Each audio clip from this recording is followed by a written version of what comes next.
Greetings and welcome to the Saroth the Mage Experiment. Tonight I have a guest who I've actually wanted on the show for a long time. I didn't tell you this, Orlee, but when I first started the channel, I made a list of about 6 or 7 people that I was dying to get on.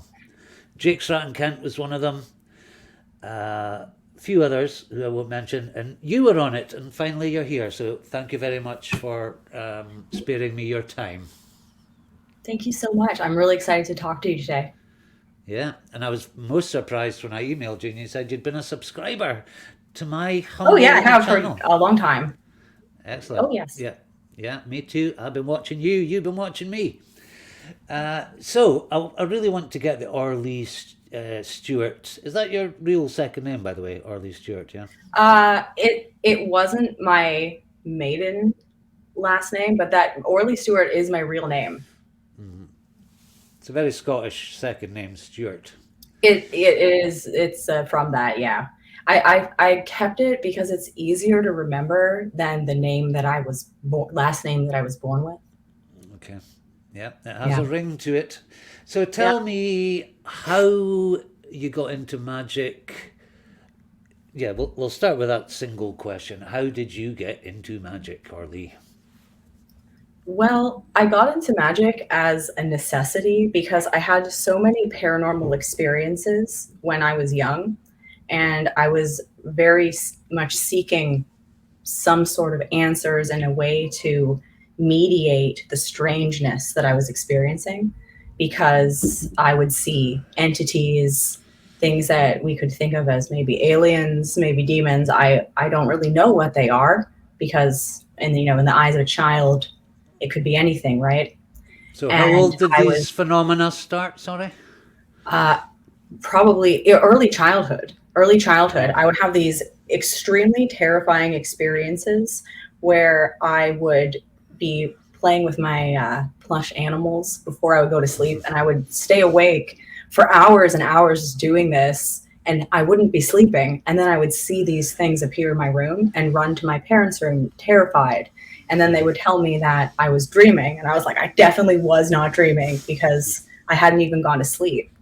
And so that was really strange. And then I started seeing what people call like shadow people, like oh yeah. ghostly shadows. And I would have my radio turn on, and it got so terrifying for me that I used to sleep as a kid with the blankets over my head, and I would listen to Goodbye Yellow Brick Road by Elton John, like while I was in like headphones, like when I was falling asleep at night to try to block out whatever would happen in the night because it was happening so often. And then later in life, my dad actually told me that he would experience the same kind of things in the house, but he didn't want to Wow. scare me. And so that really catalyzed a lot for me in affirming that the things I had experienced were valid, and it wasn't just Yeah. like some childhood fantasy or something like that.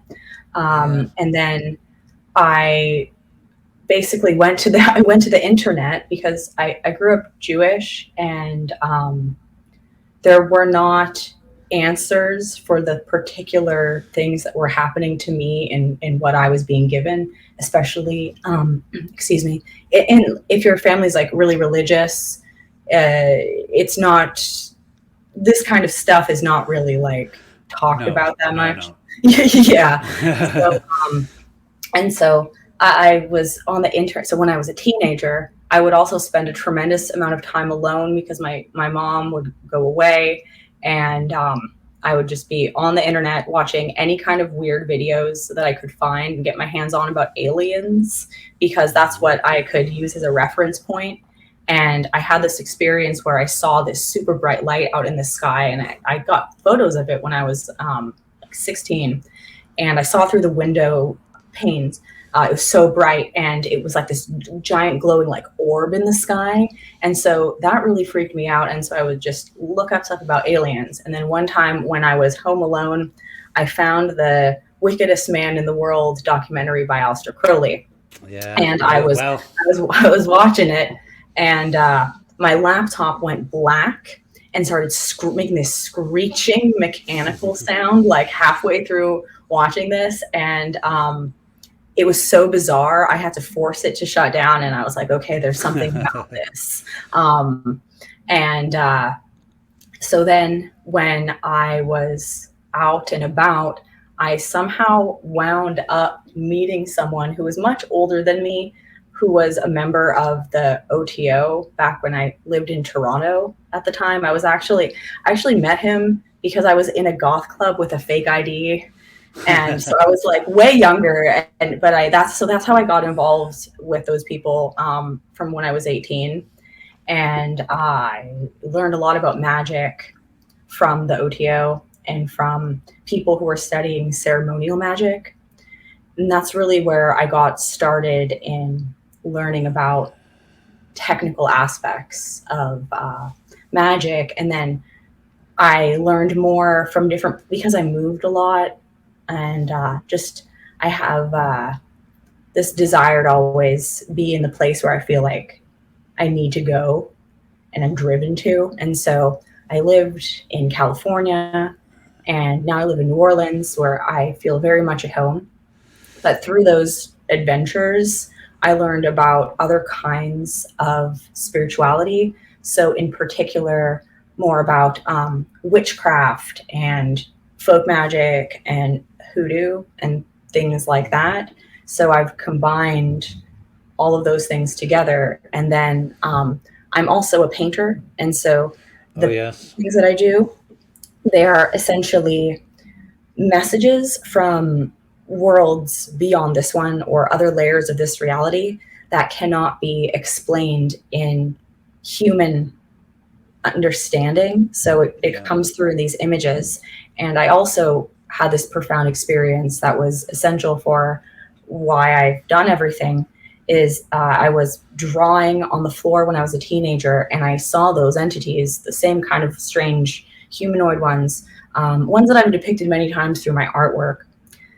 And they appeared around me, and they were communicating to me psychically that I needed to continue making the art or they're going to come take me away. And that really scared me. So that motivated me to just continue painting, doing art, and making these things. And I became super fascinated by psychomagic and the work of Alejandro Jodorowsky and of Kenneth Anger. Yeah, the filmmaker. Two filmmakers. Filmmakers, yeah, absolutely. Their work was super foundational for catalyzing my artistic inspirations, because I discovered their work in my early years learning about magic, because they were very influential in Thelema, of course. And the films are designed where you don't have to be watching a ritual, but you experience these tableaus of scenarios or movements and sounds and things.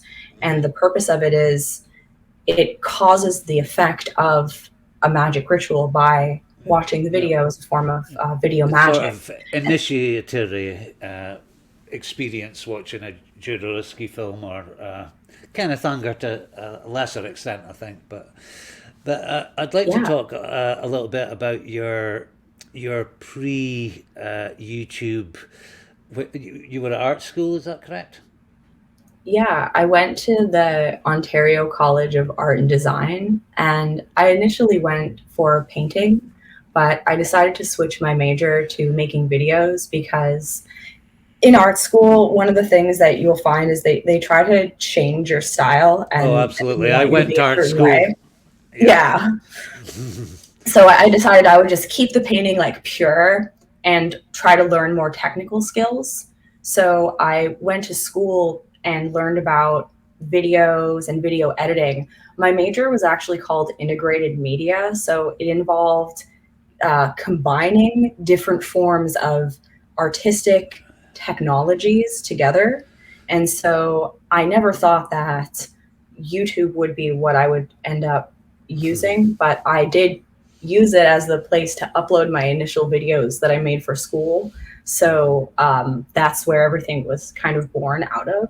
So I thought that was pretty interesting, but that definitely helped me. And I think for people that are wondering about all this stuff or wanting to get into working in video, it really does help you to take some classes on video editing, lighting, because there's so many fine details that you wouldn't even think of. Like, for example, different kinds of ways to frame a shot, or how to do different types of lighting, and how to transfer files and all those kind of things that people just assume, like, with the internet nowadays, it all is sort of done for you. And Yeah, there's no, it's not. I've learned that that do it's it, but definitely not. yeah, there's a learning curve. And what's wonderful about it is anyone can learn this kind of stuff now through the tutorials in the program. So I would definitely suggest that to people, because it will really help you.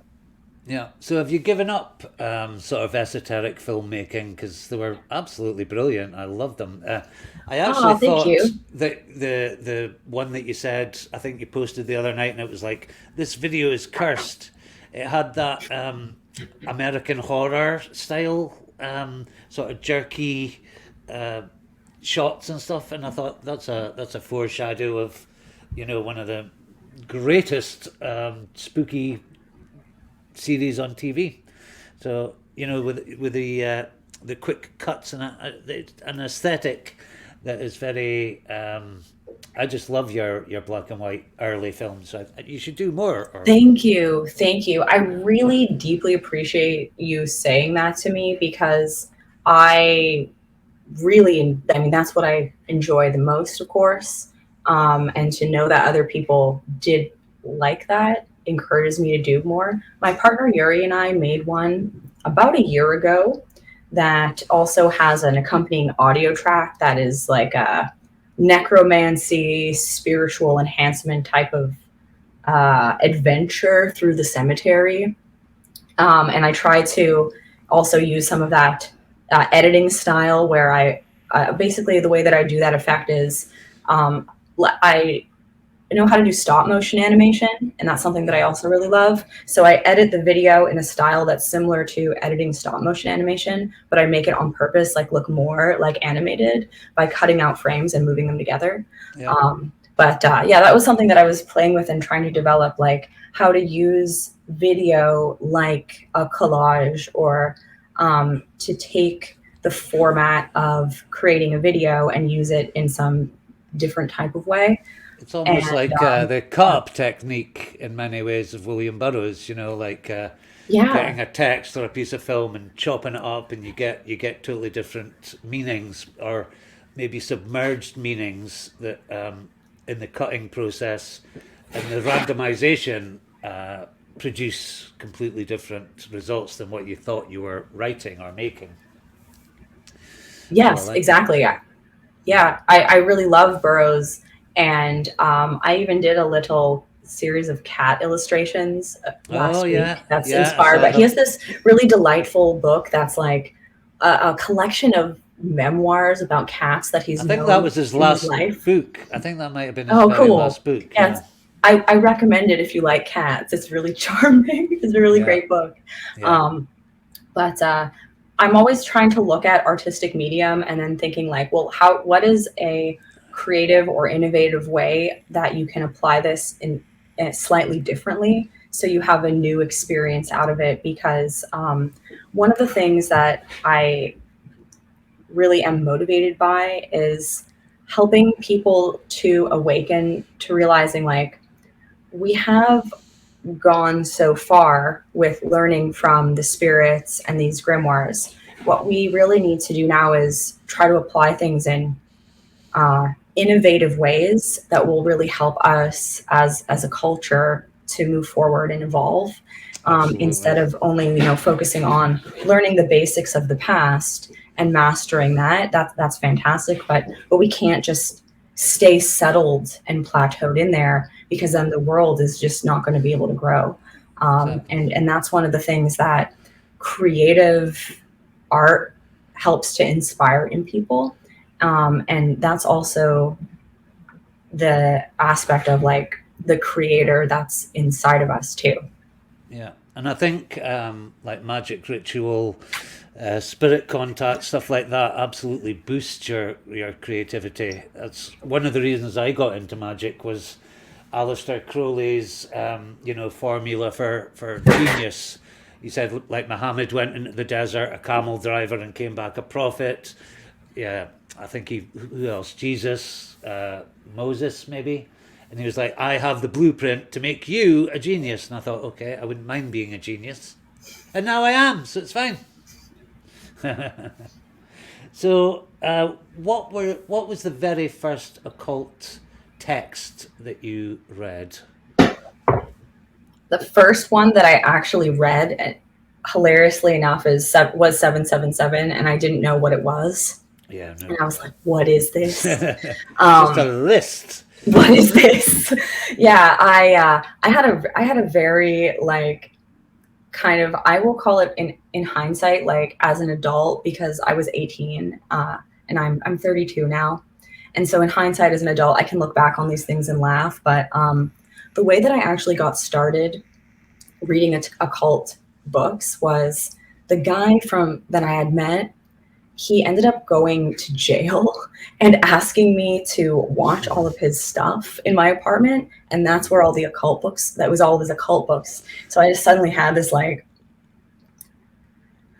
library. All this stuff. Yeah, I had all this whole library of books of black magic, but like a lot of books from Crowley in particular. So I got super into learning about the tarot. So I was reading the Book of Thoth. I also was very much into the double current. So the works of Matt Horus.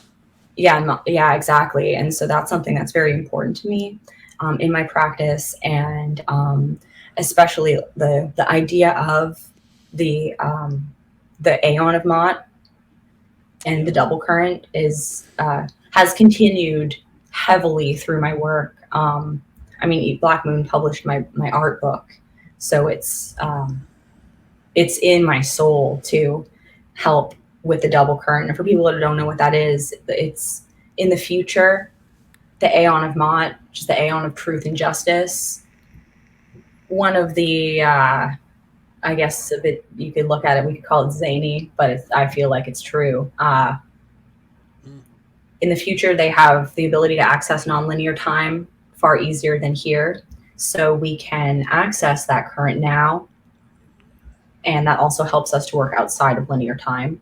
And so that's also a big aspect of the idea of magic, where trying to break out of ordinary reality. And that's very obscure and kind of confusing. And art tends to be a way to help inspire that in people, because it goes beyond things that we might be used to and helps push people out of their comfort zones in a way where they can think about things differently. Absolutely. I was very interested in Nima, Magic, Kenneth Grant, the kind of, I guess you'd call it now, post-dilemma. Because Crowley, he was a man of his time. A lot of his scholarship is being questioned now. But I like the weird out there, even John Keel and people like that who, at first we thought flying saucers were nuts and bolts spacecraft traveling at light speed, but it seems more like, I mean, your early experiences with what you thought were aliens, they seem pretty interchangeable with spirits, demons, whatever you like to call them. I agree. So I think we'll have to keep pushing into the future rather than recreating the past, which doesn't have cultural relevance for us. I mean, as much as I admire people that study the PGM and that real old magic, I just can't relate it to my life. But someone like Nima or Kenneth Grant, far more up to date, I kind of get that more, Yeah, especially when there's value in the formula, but there's so many ways where people can get lost in particular details about things, where it certainly, yes, it will give you like power or work in doing the magic ritual in this contemporary society, but it's not in many ways like what it was really intended for, because these things were products of their time. So one particular example that I was thinking about recently is the lion's belt. That's one of the materials for the Ars Goetia. Oh yeah, which the lion skin that's one of the, belt. yeah, and so the Ars Goetia is one of the things that I initially started making videos about. I had a book about it, and anyway, I teach it to people. I have a class that's on my website. But with that lion belt, one of the things that people don't understand is that that was something that priests in that period of time used to wear. So we can get caught up in making these things and like trying to do that now, but you don't need to do that. And I mean, it's also something that's not like good for the environment now to try to be doing something like that. Of course, like we have to think about things through a contemporary lens and think about like, okay, well, that was actually what priests were wearing. So, and the reason why I even know this quite well is many years ago, I did an artistic interpretation of the Stele of Revealing, which is the Stele Exhibit 666 that inspired Aleister Crowley to channel the Book of the Law from Horus appearing on it when his wife pointed it out in the museum. But anyway, on it, it has a priest, and he's dressed like that. He's so you can see. There, actually, I'll have a little peek. Yeah. And so he's got the belt. It's one of the things that people would wear. And so you can wear your priestly clothing and something like that is fine. You use the sigils and what have you. But there are things that are really important to think about, which is when we go and just follow something that was already done before, we can only get that far. We cannot get further than that. We have to then do that and then get what is next and figure that out, and not just rest at like doing that one thing over and over again. And that's something that I think a lot of occultists get lost in. It's like perfecting all these different things and then just, okay, what next will I perfect? But that it's like you take what you've learned and then what's next. So like before I was making YouTube videos, I was doing this really, really intense working with Enochian magic. And the purpose of this was to cause the apocalypse from the, now not to try to do anything evil or fucked up in any way. Apocalypse doesn't mean the end of the world. It means just for what it's worth. Like, yeah, exactly. To cause the revealing of what is hidden. And myself and my ex, whose name was Ryan, he actually passed away like a year after we did this. Wow, sorry to hear that. Yeah, it was really crazy. And so when we were doing this working, he and I did it every single day it was 3.5 months, and we contacted every single entity from the Enochian tablets, and I channeled messages and illustrations from all of them. I still have all of this on file, so wow. I will release it. But the idea is that book serves as a talisman of silvered leaves or what have you to help catalyze things through the imagery, because one thing that has been cohesive through all the messages that I've received from spirit work and everything through the years is looking at images is a valid way of receiving magical inspiration. If we just look at the Ars Notoria, that's a perfect example. And that was one of the things that also really inspired me in the past couple of years was the Ars Notoria, where you have these incredible magical diagrams when combined with prayer and ritual and gazing upon them. They help you to become adept in different arts and sciences. That's and right. So I took that idea, and when I was working on the book for Black Moon Publishing of my paintings, if people are interested in checking it out, it's called Mother of Abominations, Witchcraft Dreamscapes, or if you just Google my name on Amazon, you can find it. But it has all the images that I've done over like the past 10 years, all of them. It has like half because there's so many. I honestly don't know how I did that all, but it's a lot. It's a lot. And that's one of the things that I think freaks people out about me like a bit, which is like how much I keep doing. But the reason why I'm literally able to do that is the spirits help inspire me to keep doing these things. And I find that when you do these long workings, I'm actually in the middle of one right now, but like when you do them, it really gets some tremendous results, especially if you force yourself to like write or draw something every single day for a long period of time. You will break through and get something if you're combining it with valuable prayer or some kind of spiritual exercise. But anyway, so doing these things was a big catalyst to making the videos teaching people on YouTube. So I was doing all that stuff before, and it was quite incredible because the rituals would take hours every single night, and we would have to wait until like 3 or 5 a.m. to do them, and we'd be so like using like planetary hours and stuff. Yeah, exactly. We were using planetary hours, but we were also opening particular aethers, so we would have to wait until signs had moved. I'm not an astrologer, so like that may have sounded really stupid, but like that's not my thing. So Me either. I can't know everything. Okay, cool. For what it's worth, we would wait until like Libra was in the midheaven. That's something that I remember. He was better at all that technical kind of stuff.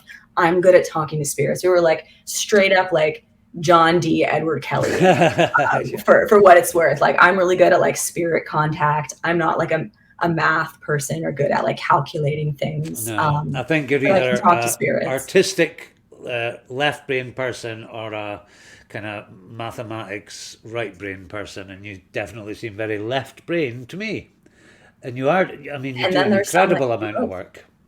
Well, thank you. I really try to be motivated to do as much as I can. I was also super inspired by Aubrey Beardsley, the illustrator who passed away when he was like 24 years old. I really love his illustrations so much. And so I was always really motivated, like because of that, and being like, okay, I need to get as much, who knows, like life and time is fleeting. Like I need to just do as much as I possibly can. And it's like, okay, now I feel like I can chill a little bit. But anyway, the point of what I was going on about the Ars Notoria in my book is that I had to put writing together for all these paintings and illustrations from the past 10 years. And that was very difficult because there are things that are beyond explanation in a lot of ways, because it's meant to cause something in the viewer that has a spiritual effect, like psychomagic, but through a painting. And it's also personal. Because it's like trying to affect your subjective reality. So I got inspired by the Ars Notoria to make invocations and poems that when you recite them, their intent is to open or access the painting or illustration.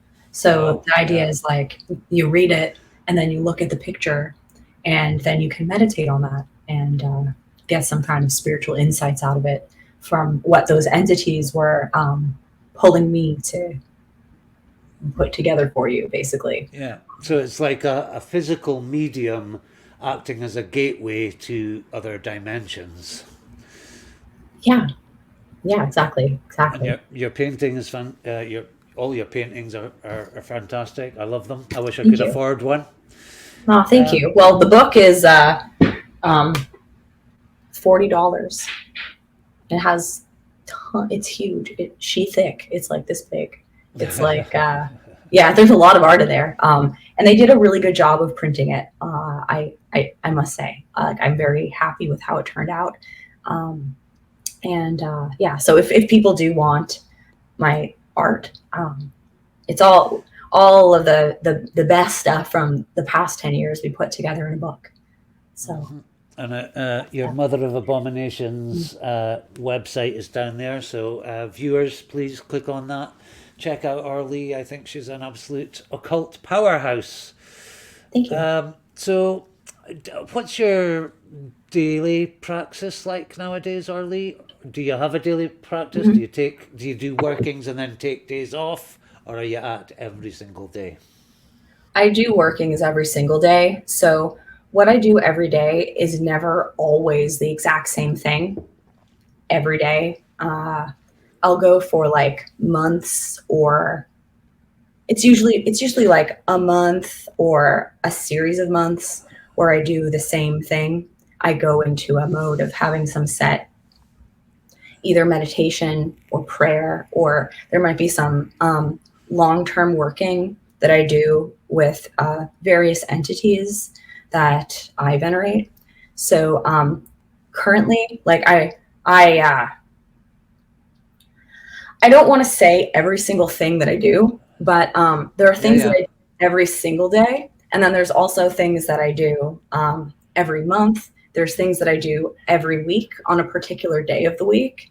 But in terms of my daily practice right now, I've been doing this really exciting, cool project that I'm kind of honestly like.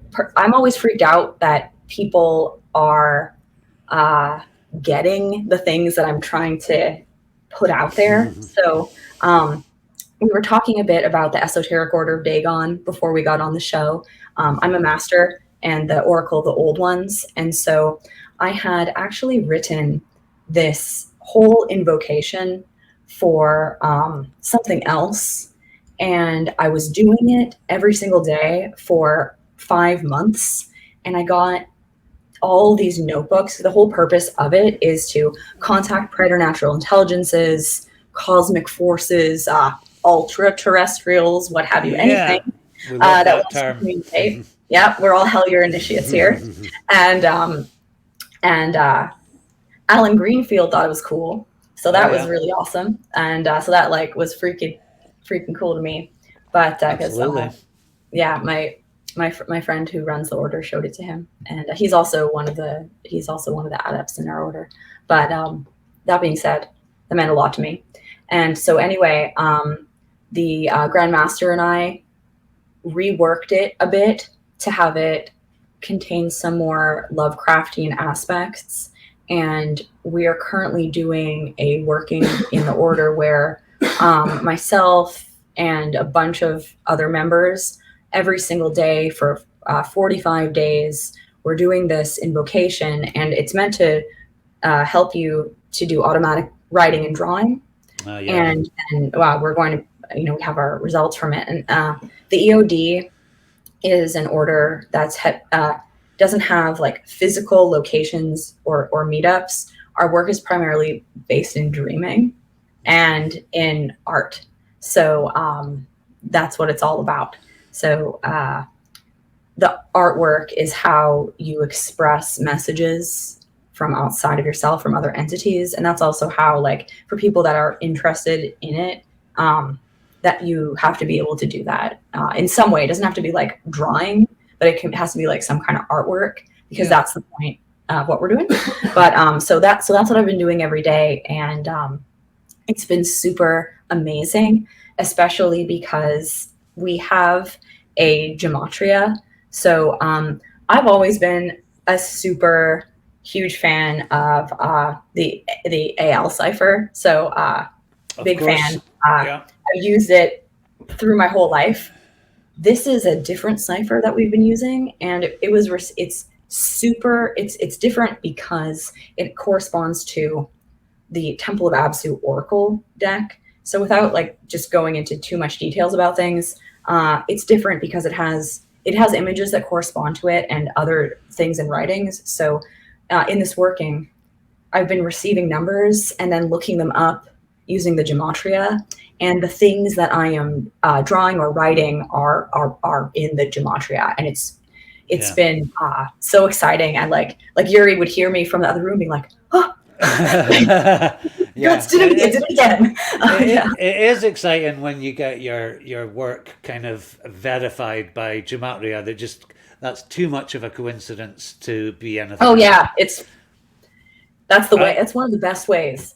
I did. I mean, I'm not. I'm a lazy occultist and a dabbler and a dilettante, but I did do a major. I was kind of dabbling with the Grimoire Verum, so I did a big canvas floor sheet, and I was going to go through a whole lot more, but I was so exhausted after fasting and da da da. So I got round to Isis, Hecate, and Astaroth. And I just happened to type that into the ALW calculator 222, which has been my magical number for many, many years. And I thought, well, that's confirmation that that worked. And it really did work. It, as rituals tend to do, it kind of blew my life apart, but put it back together in a better way, you know? Yeah, absolutely.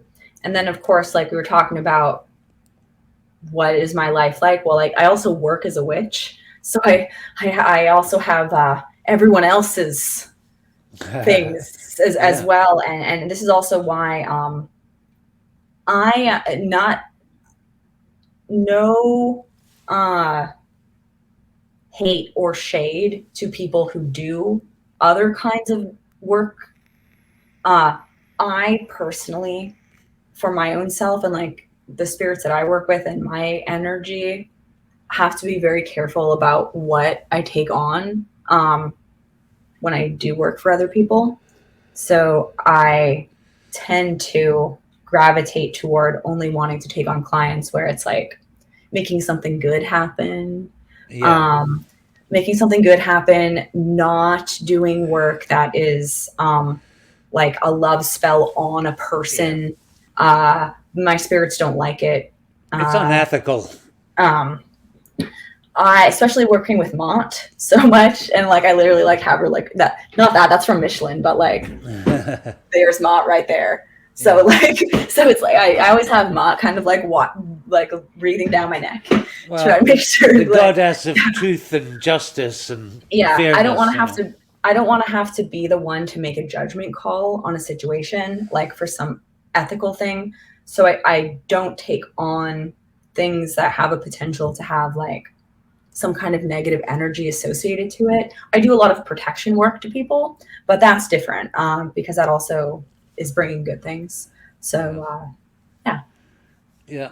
Yeah. The hardest working woman in magic, I think. So, I mean, sorry, continue. I'm sure there's a lot of, it's I feel like Yuri would probably agree because I have to force myself to rest. But that being said, what has changed my life has been doing yoga every single day. Wow. 1000%.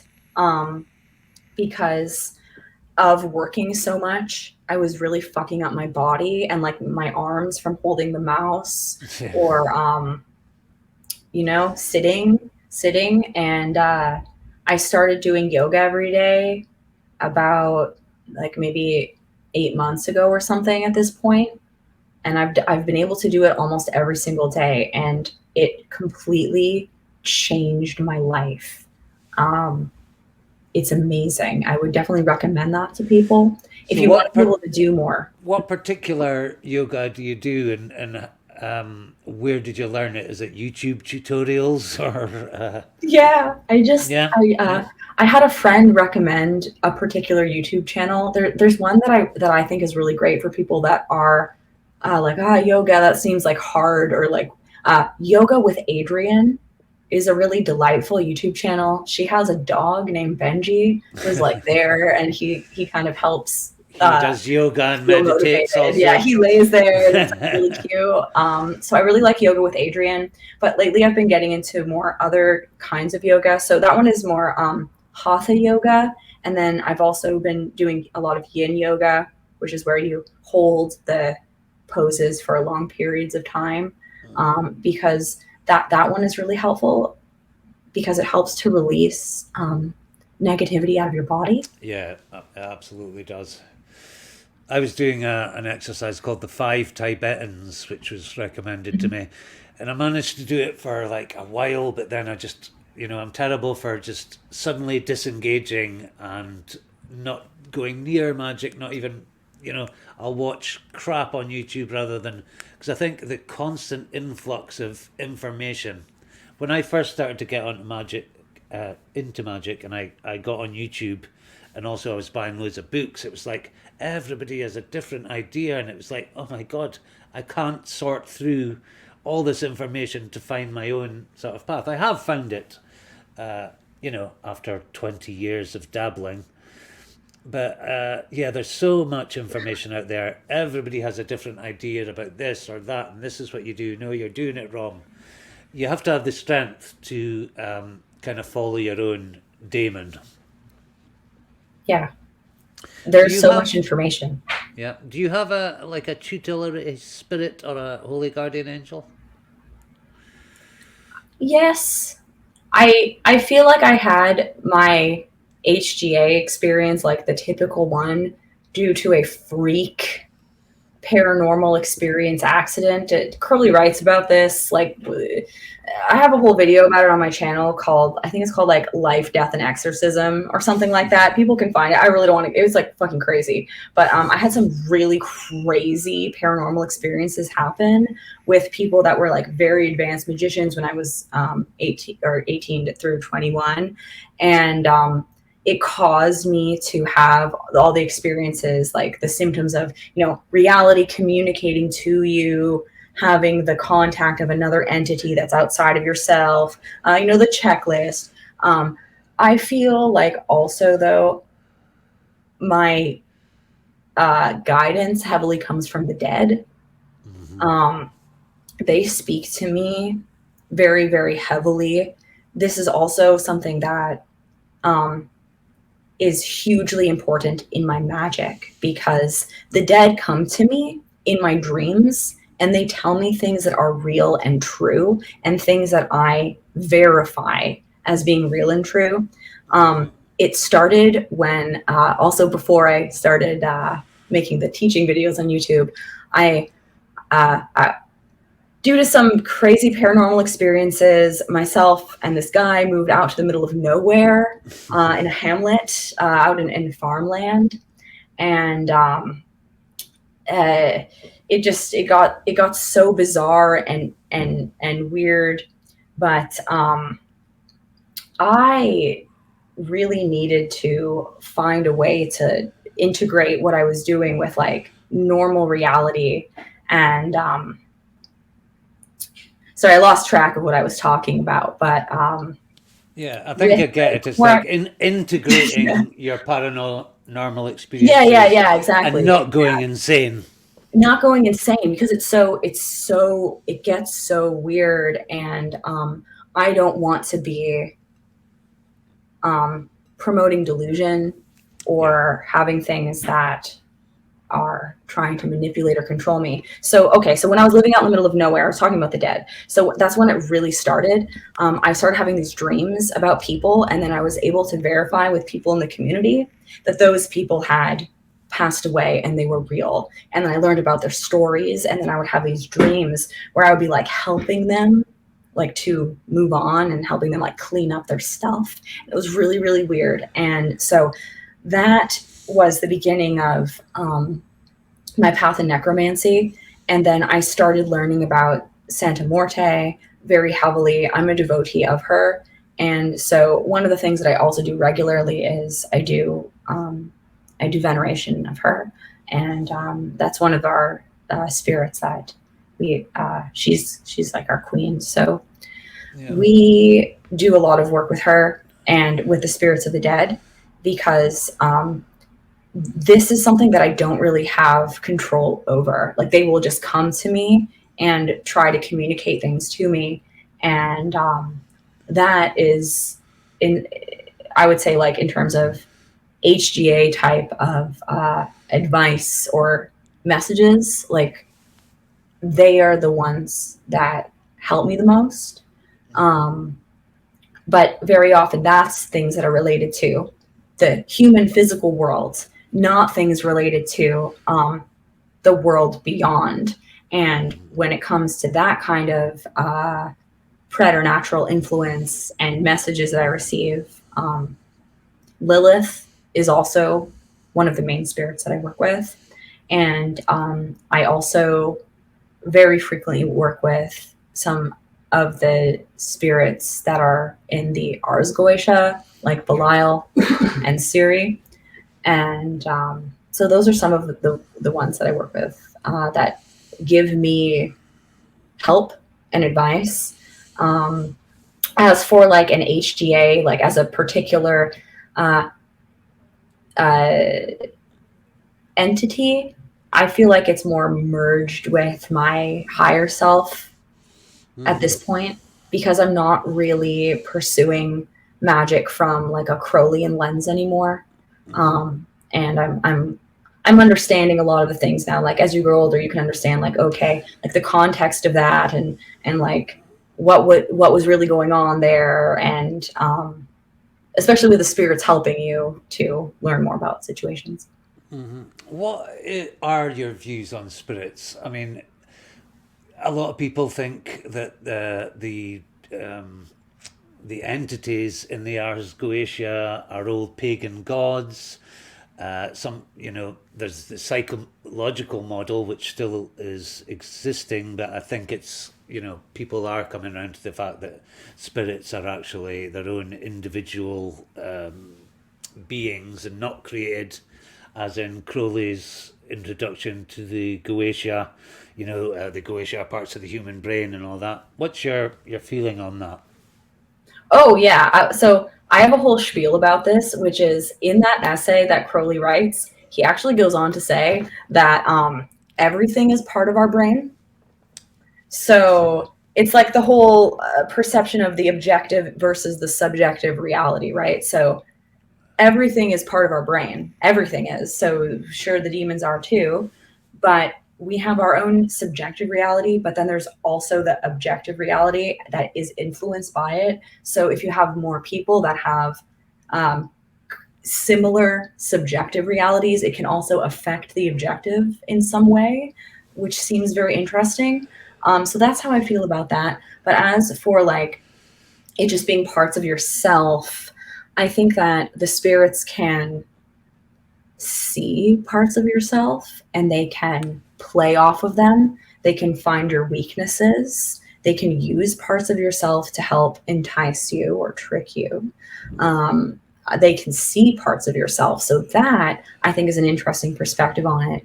I do feel like a lot of these entities were gods, deities. I mean, we can see that and you can prove it in a lot of cases. Baal. So, yeah. They're obviously Canaanite gods and stuff. Yeah, exactly. Yeah, but I think young people like yourself, in the scheme of things, I'm kind of young. We are interested in not just following blindly on the past. Where chaos magic had a lot to do with that. I think it kind of broke the paradigm of purely thelemic or golden dawn. That was pretty much all we had before chaos magic. So have you been influenced by chaos magic? Oh yeah, I absolutely would say that chaos magic is how everything that I do is tied together. So I got more into the chaos magic that is out there from a group called DKMU, and they do a lot of really cool stuff with media magic.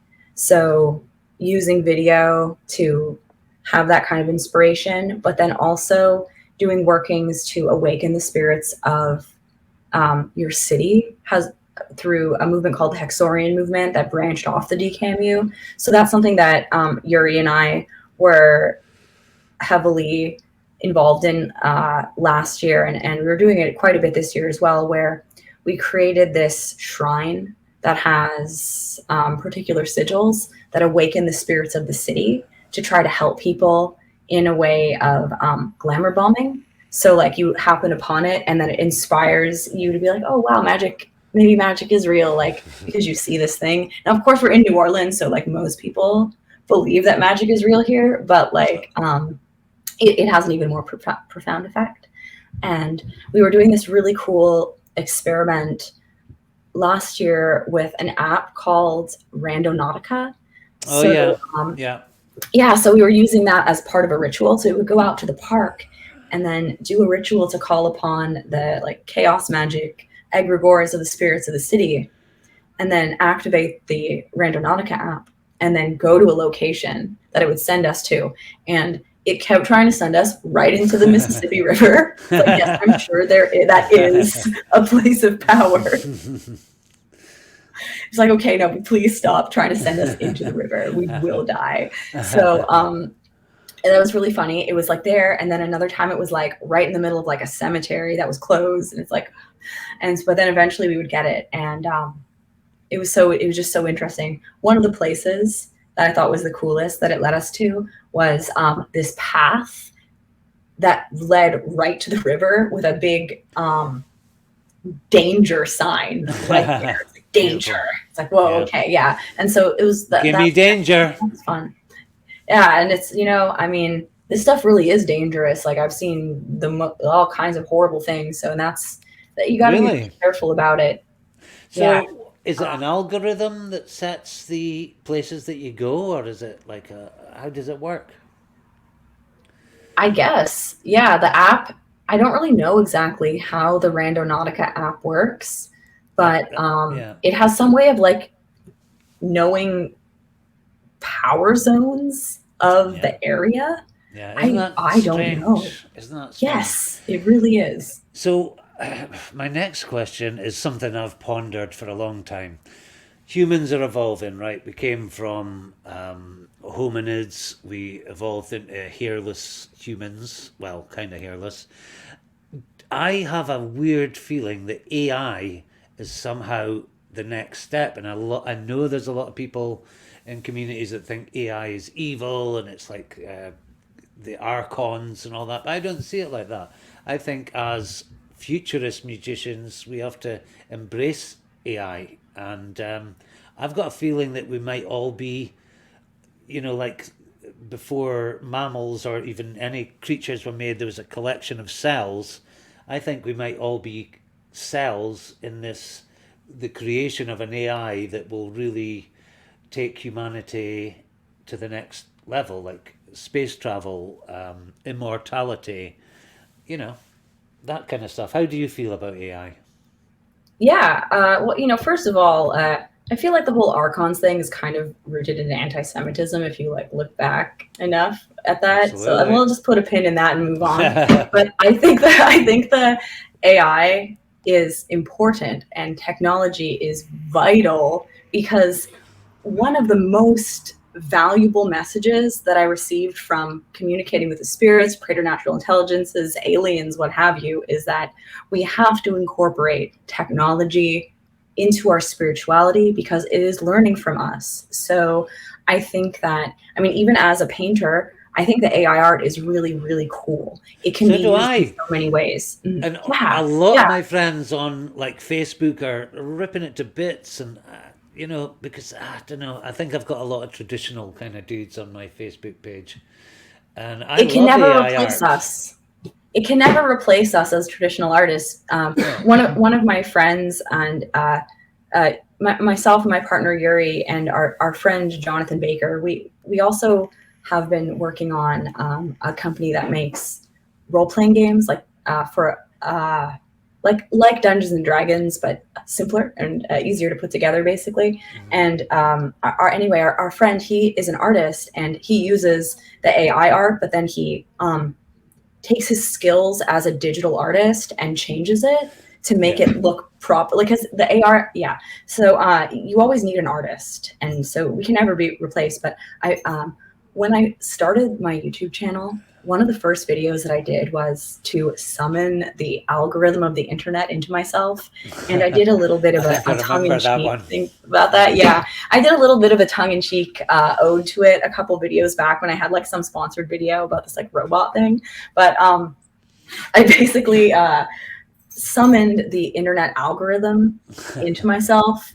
and I on purpose tried to make it like as cringy as possible. So I'm like literally like I've got like a keyboard and I'm like got a mouse and I'm like this will be deleted, and it was really fun to make. But I did it on purpose like that because I just felt like it was that was like the internet. That was like, I love that. I really yeah, do.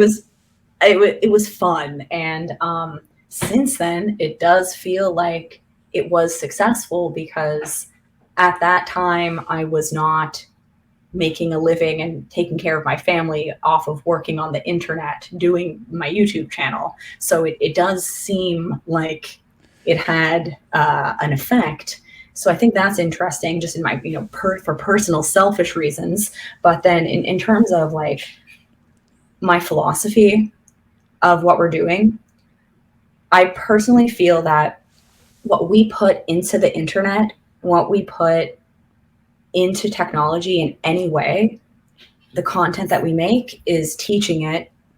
So it's learning from us and evolving along with us. It's like it listens.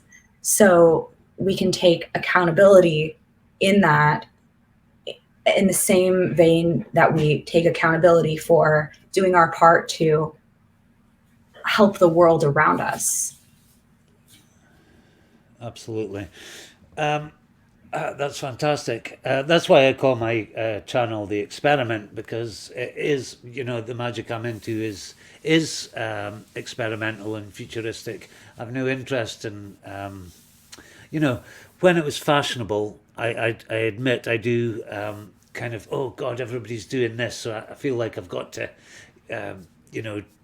try the Arbitel and the Grimoire Verum. But the best results I get are totally ideas that I dream up, usually connected with art in some way or music. I'm getting really into music at the moment. So, yeah, I totally see you as a vanguard of the new generation of magicians. Thank you. I'm No happy to problem. help. Yeah. I Well, love making stuff. yeah, well, you're very good at it. So I think that is pretty much a good interview, Orlee.